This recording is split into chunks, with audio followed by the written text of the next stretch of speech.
สบายดีทุกท่านพวกเราจากทีมงาน mobiletalk.tv มื้อนี้พวกเราก็มีอีกอุปกรณ์หนึ่งเนาะที่ว่าเป็นใหม่ล่าสุดจาก OnePlus เนาะก็แม่น OnePlus 2เนาะฉะนั้นแล้วก่อนที่เราจะเข้าไปเบิ่งแก้ตัวเครื่องเบิ่งภายในเนาะแล้วเบิ่งความสามารถสเปคหยังเราจะมาเบิ่งภาพรวมภายนอกก่อนว่ามันเป็นแนวใดเนาะแล้วจึงสิมาเบิ่งแบบภาพรวมทั้งเบิดเนาะว่าของโทรศัพท์นี้เป็นแนวใดฉะนั้นแล้วทางหน้าอันนี้ทางหน้ามันเลยเนาะตัวนี้นี่ก็จะเป็นตัวนี้เป็นเลข2ก็จะสลักเข้าไปในกล่องดอกมันจะบ่เป็นหูปปิ้นนะอันนี้ก็จะเป็นโลโก้เป็นซื้อ OnePlus 2ตัวนี้ก็จะเป็นโลโก้ของมันเนาะด้านซ้ายด้านขวาตัวนี้ก็บ่ได้มีหยังมีแต่เส้นอันดำๆนี่แหละแล้วก็ตัวนี้ก็จะเป็นทางหลังมันเนาะ ทางหลังมันตัวนี้ก็จะเป็นวันเห็นบ่ A225 อันนี้ก็เป็นพวกรหัสตัวเครื่องอย่างมันแล้วก็ตัวนี้เป็น Stone Back ก็แม่นตัวที่เป็นคือทางหลังคือกระดาษทรายซ่าๆนะเดี๋ยวเอามาให้เบิ่งแล้วก็ตัวนี้เป็น64กิกว่านั้นซะแล้วตัวนี้มีอิมี่อันนี้ก็ถือว่ามันสามารถใส่ได้2ซิมเนาะตัวนี้ก็ถือว่าเป็นเอกลักษณ์ตัวหนึ่งของมันเนาะฉะนั้นแล้วก็เดี๋ยวเรามาแกะกล่องไปนำกันเลยเนาะว่าทางในนี่มันเป็นแนวใด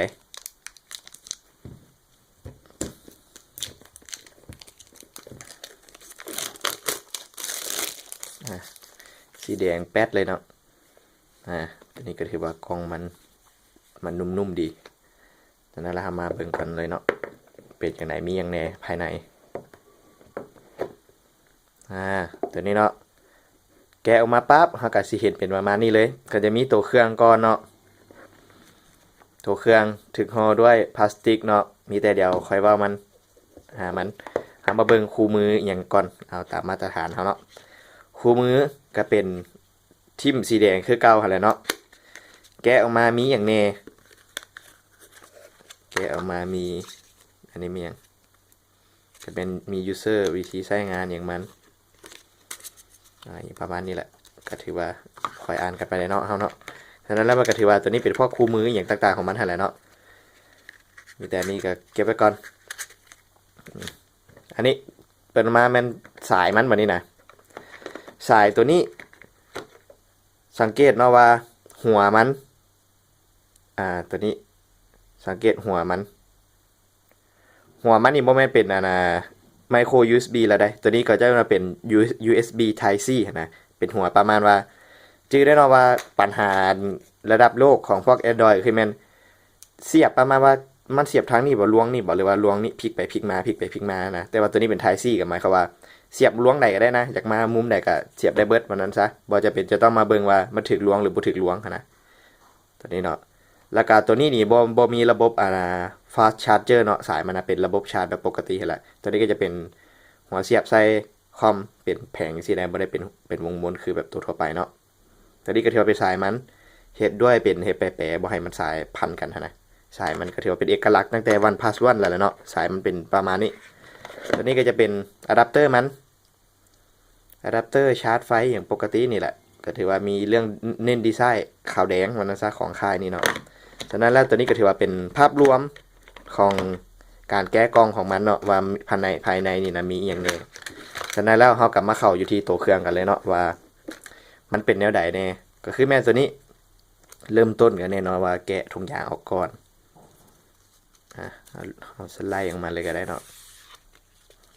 ตัวนี้เนาะเขานี่ตัวเทียวมันเป็นคือแบบคือกระดาษทรายที่ว่าไปเมื่อกี้สังเกตว่าฟังเสียงเนาะเห็นว่ามันเป็นประมาณว่าตัดเล็บได้แล้วมาฝนเล็บได้เลยประมาณนั้นก็ถือว่าตัวนี้นี่เป็นเอกลักษณ์ตั้งแต่OnePlus 1ละ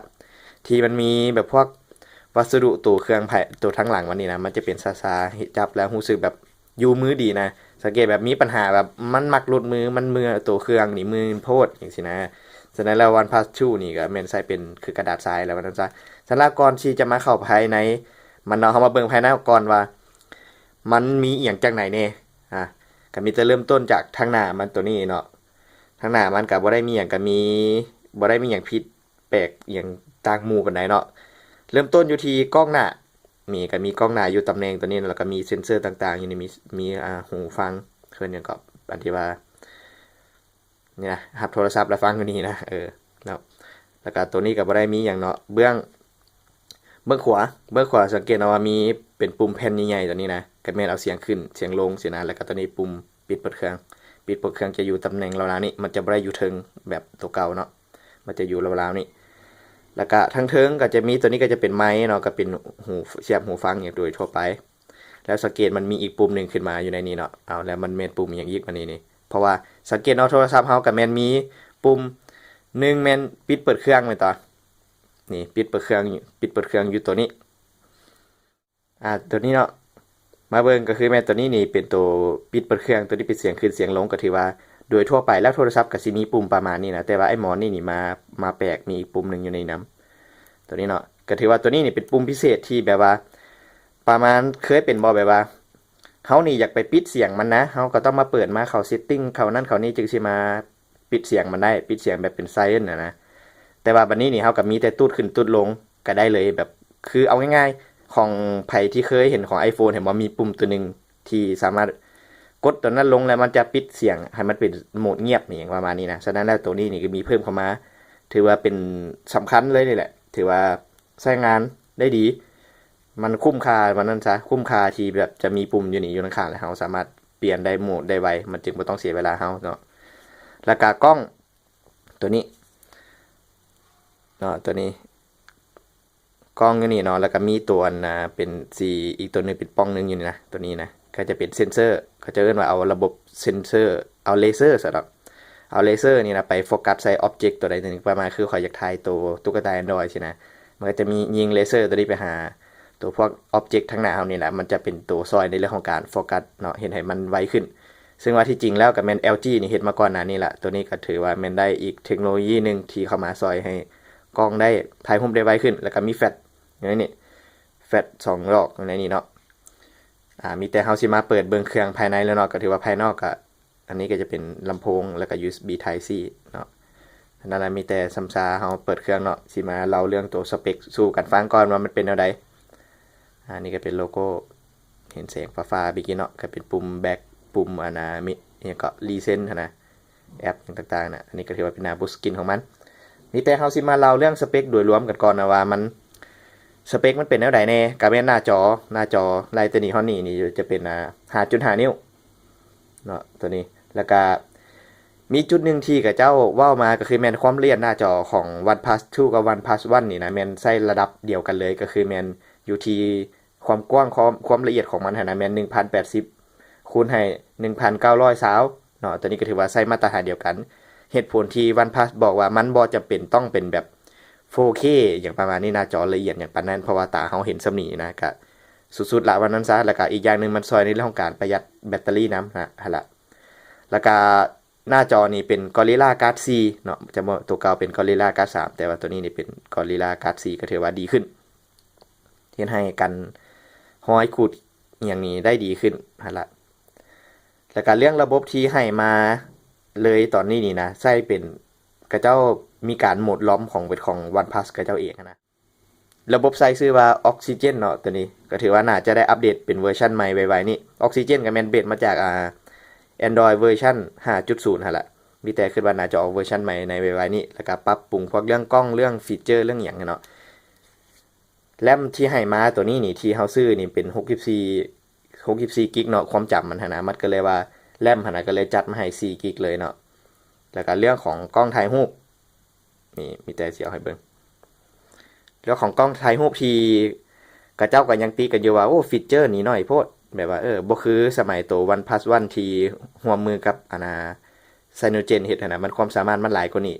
ฉะนั้นแล้วตัวนี้นี่ดิงก็จะว่ากำลังสิปล่อยตัวอัปเดตขึ้นมาให้ไวๆนี่อยู่ฉะนั้นแล้วก็แม่นมีแต่ท่าติดตามเบิ่งว่าคิดว่าน่าจะได้พวกฟีเจอร์เรื่องของกล้องอีหยังนี่หลายขึ้น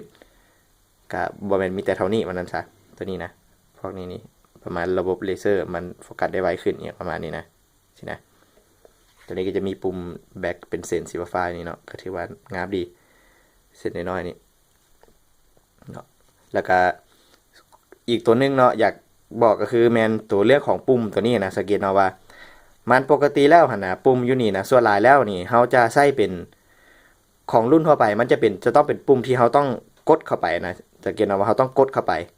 มันจะเป็นแบบคล้ายๆคือเฮากดมันจะดังแตบมาหนึ่งนะแต่ว่าตัวนี้นะแม่นเฮามือแตะซื่อมันก็เป็นคล้ายๆเป็นคือทัชนะมันจะบ่เป็นปุ่มให้เฮากดเข้าไปเลยว่านั้นซะตัวนี้ก็เป็นตัวสแกนลายนิ้วมือนำตัวนี้นะโมเมนต์เป็นปุ่มแบบธรรมดาล่าๆเด้ เฮาสามารถตั้งสแกนลายนิ้วมือแล้วก็อีกจุดเด่นหนึงก็แม่นสมมุติว่าเครื่องเฮาปิดจังซี่เนาะเฮาเอานิ้วมือเฮานี่นะมาวางซินี่มันก็สิสามารถเปิดเครื่องให้เลยโดยที่เฮาบ่ต้องมากดเปิดให้เห็นแบบเป็นหน้าจอจังซี่ก่อนนี่นะเป็นแบบหน้าจอจังซี่แล้วจึงเอานิ้วมาวางใส่แล้วจึงสแกนเข้าไปมันนั่นซะเนาะก็ถือว่าตัวนี้นี่เป็นอีกจุดเด่นตัวหนึ่งของมันเนาะแล้วก็เรื่องระบบภายในใช้เป็น Snapdragon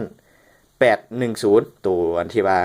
มันมีปัญหาความร้อนนะที่หลายๆคนกังวลกันนะเนาะแต่ว่าตัวนี้นี่จะเป็นเวอร์ชัน2ซึ่งว่าได้แก้ปัญหาเรื่องความร้อนหันเรียบร้อยละฉะนั้นแล้วหายห่วงได้ในเรื่องของการว่าโอ้ใส่ไปนี่ใส่อัน CPU ตัวนี้นี่มันสิร้อนได้มันสิอย่างใดสินะฉะนั้นก็ถือว่าแก้จุดตัวนี้ไปและการเรื่องของGPU เนาะก็ถือว่าบ่มีปัญหานะเรื่องเล่นเกมเรื่องอย่างนี้ก็แม่นมานำSnapdragon 810นี่แหละเนาะแล้วก็กล้องหน้านี่เป็น5ล้านพิกเซลแบบเก่าเนาะ5ล้านพิกเซลสามารถถ่ายวิดีโอได้ฮอดในระดับ 1080p พุ่นน่ะกล้องหน้าตัวนี้นะก็ถือว่าบ่ธรรมดาเนาะกล้องหน้าตัวนี้นั่นแหละก็ถือว่าภาพรวมก็สิเป็นประมาณนี้แหละเดี๋ยวเฮามาเบิ่งตัวระบบที่ภายในที่แถมมาให้ตัวนี้เนาะก็จะเป็นเรื่องตัวนี้ Android เบสเป็นเวอร์ชัน 5.1.1 ละตัวนี้นี่ใช้ระบบ Oxygen 2.0.1 แล้วก็คิดว่าสิมีอัปเดตนำไว้นี้เนาะตัวนี้เดี๋ยวมีแต่เฮามาเบิ่งกันอีกบัดนึงว่ามันสิมีเพิ่มความสามารถอีหยังเข้ามาใหม่หยังแน่นั่นแหละก็คือว่าแม่นภาพรวมก็สิเป็นประมาณนี้เนาะสำหรับเรื่องของลอมมันเนาะว่ามันมีอย่างแน่อย่างประมาณนี้นะฉะนั้นแล้วมีแต่เฮาสิมาสรุปกันอีกบัดนึงเนาะว่าแล้วโทรศัพท์ตัวนี้นี่มันเหมาะสำหรับกลุ่มคนแบบใดหรือจังใดเนาะตัวนี้ฉะนั้นแล้วแมนซีสรุปตามความคิดเห็นตัวเองเนาะก็เป็นโทรศัพท์ตัวนี้ถือว่าอัดสเปคมาดีเลยนี่แหละสำหรับในราคาที่อยู่ที่ราวๆประมาณ4ล้านกีบเนาะตัวนี้แมนคล้ายๆประมาณว่าเรื่องของการบิลเห็นบ่ quality build นี่นะอันนี้นี่เป็นอลูมิเนี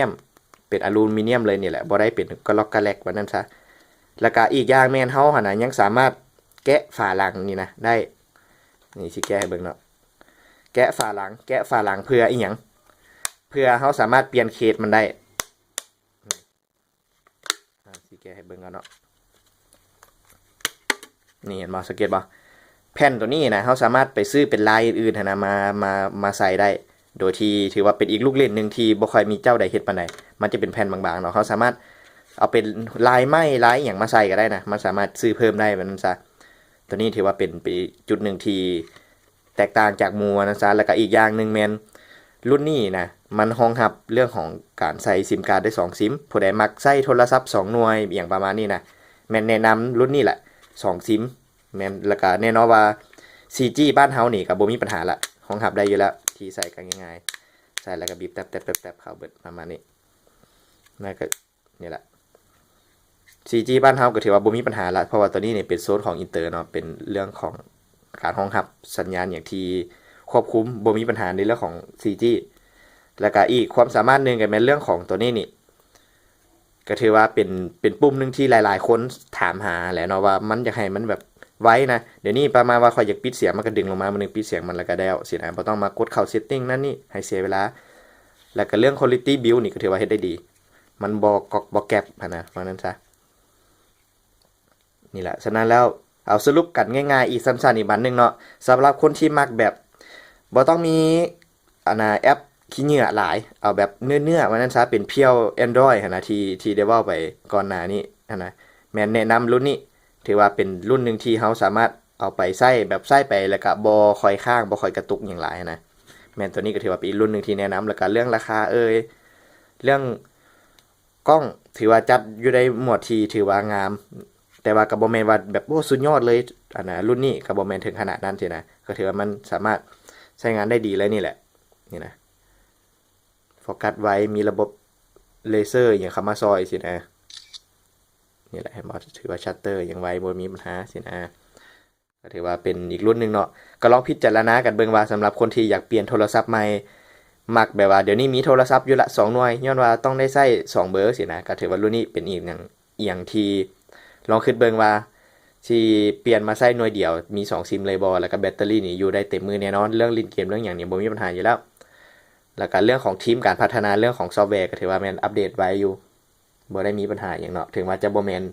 Nexus ก็ตามฉะนั้นแล้วก็แม่นลองพิจารณากันเบิ่งว่าเฮาควรจะเลือกใช้รุ่นแบบใดก็ถือแม่นจบเพียงเท่านี้เนาะสำหรับการรีวิว OnePlus 2ขอขอบใจ